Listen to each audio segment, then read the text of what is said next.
Hi, this is Coach John, and this is a review of the accelerated or hyper-accelerated dragon, which is signified by this move G6 here.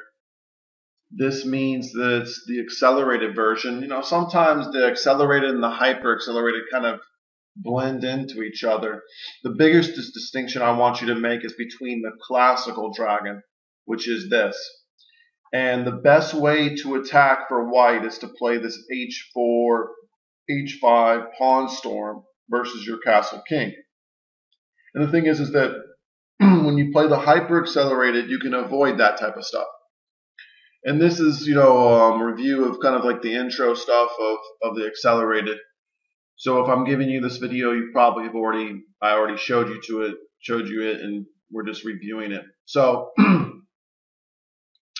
anyways, here we go. So d4 takes, and then knight to c6. And I want you to follow this move order, just so that you could play bishop g7, but let's just play knight c6 here just to keep it convenient. So knight to c3. Now the best move, which we'll talk later about, which is the Maroczy bind. I personally play this as white because this is probably the best approach. This is typically played at a higher level. It's more of a positional move. We'll talk about that stuff when we get to there. Right now, our opponents are going to be playing this stuff for the most part when you start out.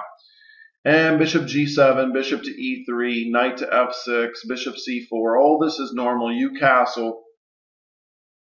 And if white just does a logical move like castling, developing their pieces and castling, this is where chess becomes so tricky. It's, hey, we've done everything normal, but in this particular position, you can't do this, and you need to remember that.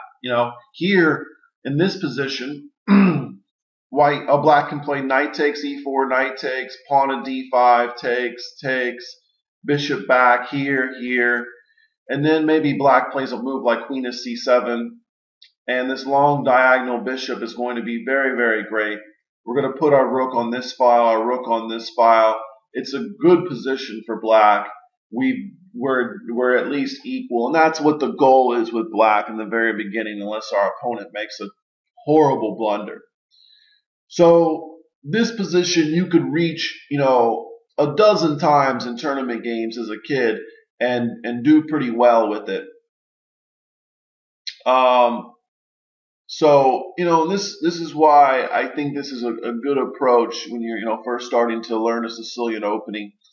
Here's the main line. If they play bishop to b3, that means that they know what they're doing. That means they know this trick, they've studied this opening, and now they're an advanced level player. Maybe they're a 1500 type player. And they've experienced this, and they learn, and they researched, and all that. So now the key move here I want you to play is pawn to e5. And the idea is to try to disrupt these pieces over here so that you can eventually play the pawn d5 move yourself. So castles, for example, here, and maybe let's say white does this move.